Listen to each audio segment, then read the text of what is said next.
कहते हैं कि दुनिया में मन सबसे ज्यादा शक्तिशाली चीज होता है। अगर किसी चीज को तुम पूरे मन से चाह लो तो तुम उसे हासिल कर सकते हो। ये मैं नहीं कहता, ये सभी महापुरुषों का कहना है। लेकिन अगर यह सत्य है, ये सच है, तो हम जो अपने मन से चाहते हैं वह हमें हासिल क्यों नहीं होता है भाई। कोई भी इंसान अपने मन में तो दुख नहीं चाहेगा, लेकिन वो रहता तो दुखी है। हर इंसान अपने मन से तो कामयाब होना चाहता है, खूब पैसा कमाना चाहता है, लेकिन फिर भी वो कामयाब नहीं होता। भला ऐसा दुनिया में कौन इंसान होगा जो अपने मन में ये चाहेगा कि मैं नाकामयाब रहूं या मैं पैसा ना कमाऊं। सोचने की बात है तो इसमें दो चीज निकल कर सामने आती है। या तो वह महापुरुष गलत थे जिन्होंने ये बात बोली कि मन से चाहे हुई चीज हासिल हो जाती है, या फिर हम गलत हैं। आज की पोस्ट में मैं जो कहानी बताने वाला हूँ उसमें आपको एक ऐसा मंत्र मिलेगा। उसे समझने के बाद आपको एक ऐसा मंत्र का पता चलेगा जिससे आप ये समझ पाएंगे कि अपने मन से कोई भी चीज कैसे करवाई जाती है, मन में किसी भी बात का बीज कैसे बोया जाता है। यह इस कहानी से आपको अच्छी तरह से समझ में आ जाएगा, और इससे आप ये भी समझ पाएंगे कि आकर्षण का नियम, लॉ ऑफ अट्रैक्शन, कैसे काम करता है। कहानी छोटी सी है लेकिन बहुत ही गहरी है। इस पोस्ट को पूरा लास्ट तक पढ़ना, तो ही आप अच्छे से इस कहानी का पूरा लाभ ले पाएंगे। तो चलिए कहानी शुरू करता हूँ और समझते हैं कि मन का मंत्र। एक बार की बात है, एक आदमी के जीवन में सिर्फ दुख ही दुख थे। वह जो भी काम करता उस बेचारे का वह काम पूरा ही नहीं होता। घर में आता तो घर में कलेश बना रहता, किसी से कोई मदद मांगता तो कोई उसकी मदद नहीं करता। ऐसा लगता था कि चारों तरफ से उसके ऊपर दुख का पहाड़ टूट पड़ा है। उसे समझ नहीं आ रहा था कि मैं इन दुखों से कैसे पार पाऊं।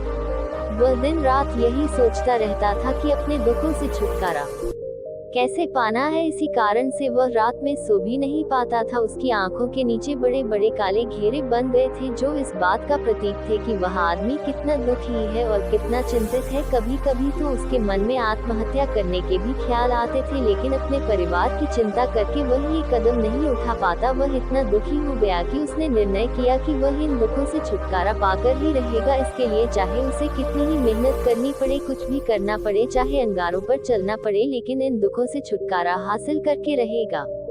ऐसे ही एक दिन उसने अपने मित्र से पूछा कि मैं अपने जीवन को कैसे सुधारे। उसके मित्र ने उसे बताया कि तुम किसी बाबा के पास जाओ। बाबाओं के पास ऐसा मंत्र होता है जिससे सारे दुख मिट जाते हैं, जीवन खुशियों से भर जाता है और धन संपदा भी हासिल होती है। तुम किसी ऐसे बाबा को ढूंढ लो, बस तुम्हारा काम बन जाएगा। उस आदमी के मन में यह बात पूरी तरह से पक्की बैठ गई कि कोई बाबा ही मेरा दुख दूर कर सकता है, और इसीलिए उसे किसी भी बाबा के बारे में पता चलता तो वह उस बाबा के पास पहुंच जाता, उस बाबा को अपनी समस्या बताता और उससे उसका समाधान पूछता और कहता कि बाबा, मैं कुछ भी करने के लिए तैयार हूँ, लेकिन मेरी इन समस्याओं से मुझे छुटकारा दिला दीजिए। आप जो कहेंगे मैं वह करूँगा, लेकिन मेरे जीवन को सुधार दीजिए। बाबा उसे कुछ टोने टोटके बताते थे करने के लिए, और बदले में दान दक्षिणा ले लेते थे कि यह टोना टोटका करने के बाद तुम्हारे घर में सुख शांति बनी रहेगी। बस इस टोटके को पूरी विधि के साथ करना। वह आदमी घर लौटकर पूरी विधि के साथ टोने टोटके करने लगा, लेकिन बहुत टोने टोटके करने के बाद भी उसके जीवन में कुछ बदलाव नहीं आया। इसके विपरीत उसका जीवन और ज्यादा दुखी हो गया। जो भी बाबा उसे टोना टोटका देता था वह बदले में उससे दान दक्षिणा लेता था,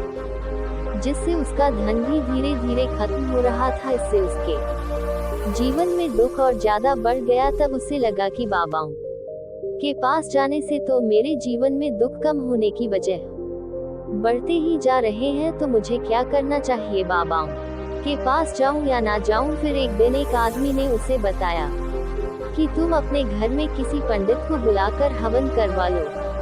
हवन होगा, घर शुद्ध हो जाएगा, कोई भी बुरी ऊर्जा होगी घर में तो वह घर से बाहर चली जाएगी। किसी पंडित को बुलाकर पूरे विधि विधान से मंत्र उच्चारण कराओ, हवन कराओ, जिससे घर में सुख शांति आए। उस आदमी के मन में यह बात बैठ गई और उसने एक पंडित को अपने घर पर बुलाकर हवन करवा दिया। हवन अच्छी तरह से संपन्न हुआ, बदले में पंडित ने भी अच्छी दान दक्षिणा ली और उसके बाद वह वहां से विदा हो गया। लेकिन कुछ दिनों के बाद उस आदमी को महसूस हुआ कि उसके जीवन में अभी भी कोई बदलाव नहीं आया है।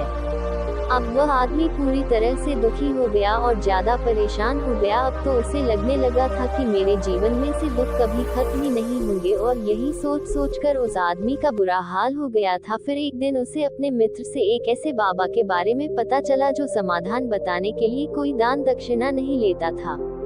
उस आदमी को लगा कि यह बाबा दूसरे बाबाओं की तरह नहीं हो सकता, क्योंकि यह तो दान दक्षिणा लेता ही नहीं, और अगर दान दक्षिणा नहीं लेता तो ये सच में कोई सिद्ध बाबा होगा। और यही सोचकर वह उस बाबा के पास पहुंच जाता है। जब वह आदमी वहां पर पहुंचता है तो वह बाबा ध्यान में बैठे हुए थे। ये देखकर वह आदमी वहीं पर चुपचाप बैठकर ध्यान से बाहर आने का उनका इंतजार करने लगा। थोड़ी देर बाद बाबा ने आंखें खोली तो सामने एक दुखी और परेशान युवक को बैठे देखा। उसकी आंखों के नीचे काले घेरे देखकर ही समझ गया कि यह आदमी अपने जीवन से कितना परेशान है। उसे संबोधित करते हुए बाबा ने पूछा कि बच्चा, क्या चाहते हो?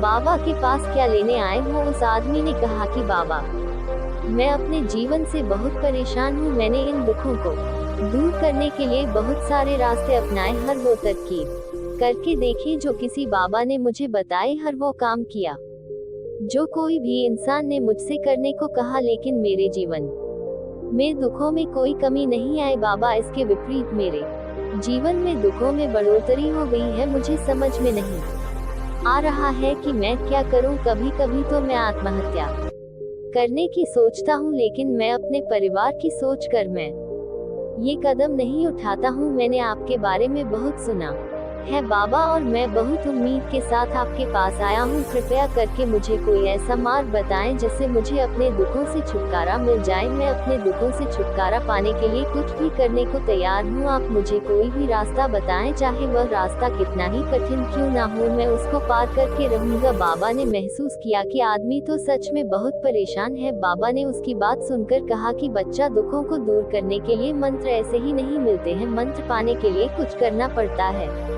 तुम कुछ कर सकते हो। ये सुनकर पहले तो उस आदमी ने सोचा कि यह बाबा भी मुझसे दान दक्षिणा मांगेंगे, लेकिन और कोई रास्ता ना पाकर उस आदमी ने कहा, बाबा, आपको जितना भी दान दक्षिणा चाहिए मैं देने के लिए तैयार हूँ, लेकिन आपका मंत्र सच्चा होना चाहिए, वह पूरा होना चाहिए, उसका फल मुझे मिलना चाहिए। उसके बाद मैं आपको जो भी दान दक्षिणा लेना चाहते हो मैं आपको दे दूंगा। बाबा ने कहा, दान दक्षिणा तो बहुत छोटी चीज है, मुझे वह नहीं चाहिए। इस पर वो आदमी सोच विचार करके बोला, तो बाबा, मैं अंगारों पर भी चलने के लिए तैयार हूँ, आप मुझे बस आज्ञा दीजिए। बाबा ने कहा कि अंगारों पर चलने वाली छोटी चीज मैं तुमसे नहीं कराने वाला हूँ। मैं जो तुमसे कराने वाला हूँ वह बहुत कठिन मंत्र है, उसे पूरा कर पाओगे? उसने कहा, बाबा, आप मुझे बताइए तो सही, मुझे करना क्या होगा? मैं कुछ भी करने के लिए तैयार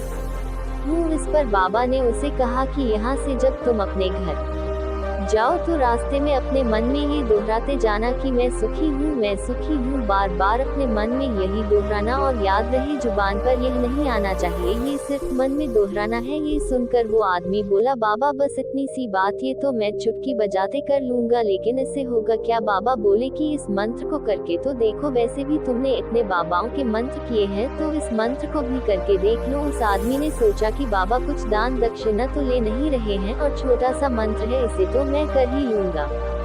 वो बोला, ठीक है बाबा, मैं यह मंत्र जरूर करूंगा। और वो आदमी यह कहकर वहां से चलने लगा, लेकिन जैसे ही वह चलने लगा, पीछे से बाबा ने बोला कि बच्चा, एक बात याद रखना, जब तुम यह मंत्र अपने मन में दोहराना तो तुम्हारे मन में बंदर के विचार नहीं आने चाहिए, बंदर का ख्याल भी नहीं आना चाहिए, तो ही यह मंत्र सिद्ध होगा। आदमी बोला, मुझे तो आज तक बंदर का कोई विचार नहीं आया, तो अब क्यों आएगा? आप चिंता मत करिए बाबा, मैं बस मन में यही दोहराऊंगा कि मैं सुखी हूँ, मैं सुखी हूँ, इसके अलावा बंदर का कोई भी विचार मेरे मन में नहीं आएगा। ये कहकर वह आदमी वहां से चल देता है।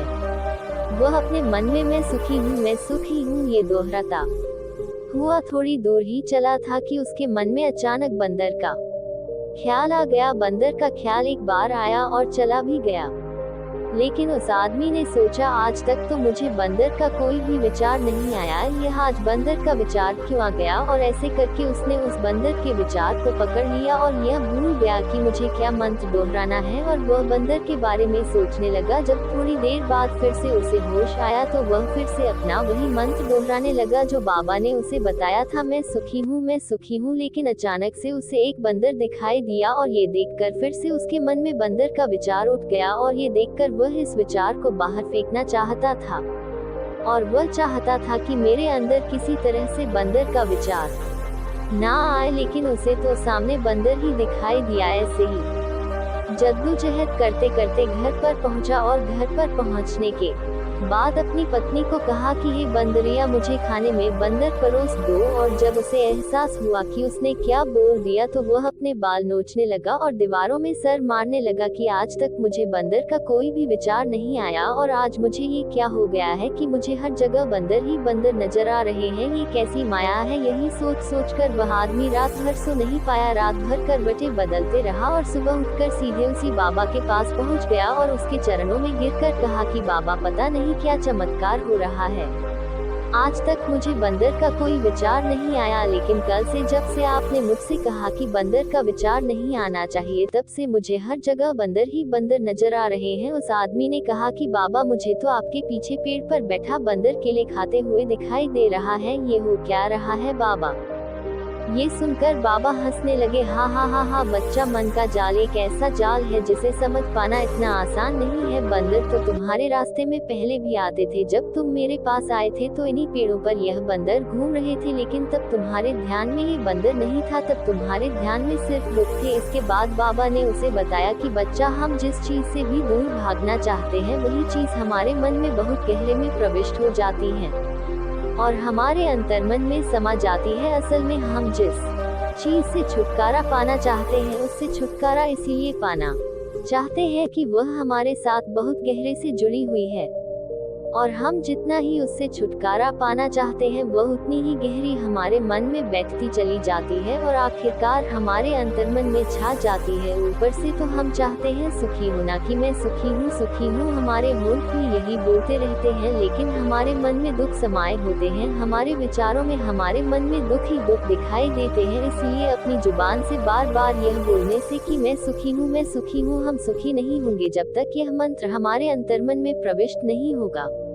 इस पर उस आदमी ने पूछा कि बाबा, लेकिन यह मंत्र हमारे अंतर्मन में प्रविष्ट कैसे होगा। ये सुनकर बाबा ने कहा कि बच्चा, अपने दुखों से लड़ना बंद कर दो। जब तक तुम अपने दुखों को दूर करने की सोचते रहोगे तब तक वो दुख तुमसे चिपके रहेंगे, तब तक वो दुख तुम्हारे अंतर्मन पर अपना राज बनाए बैठे रहेंगे। और जिस दिन तुम उन दुखों के बारे में सोचना ही छोड़ दोगे, उन दुखों से छुटकारा ही नहीं पाना चाहोगे, उसी दिन से तुम्हारे जिंदगी से दुख गायब हो जाएंगे। क्योंकि किसी भी चीज से छुटकारा पाने के लिए हमें उस चीज के बारे में सोचना पड़ता है, और हम जितना ही उस चीज के बारे में सोचते हैं वह उतनी ही गहरी हमारे मन में प्रविष्ट होती चली जाती है।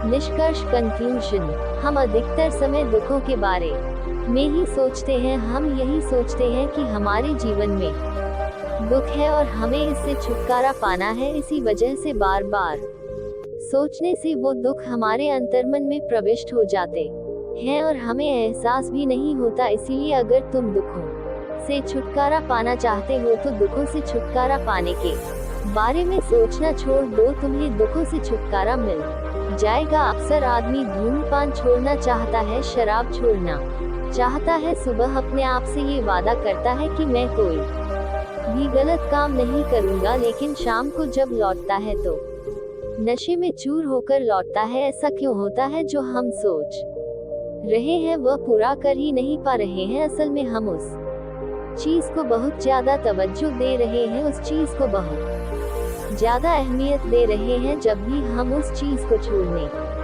के बारे में सोचते हैं तो हम उसकी इम्पोर्टेंस यानी कि विशेषता और ज्यादा बढ़ा देते हैं। हमारा मन उस चीज के बारे में जितना ज्यादा सोचेगा, शराब या धूम्रपान छोड़ने के बारे में जितना ज्यादा सोचेगा, हमारा मन उतना ही उस चीज के पीछे ज्यादा भागेगा। हमें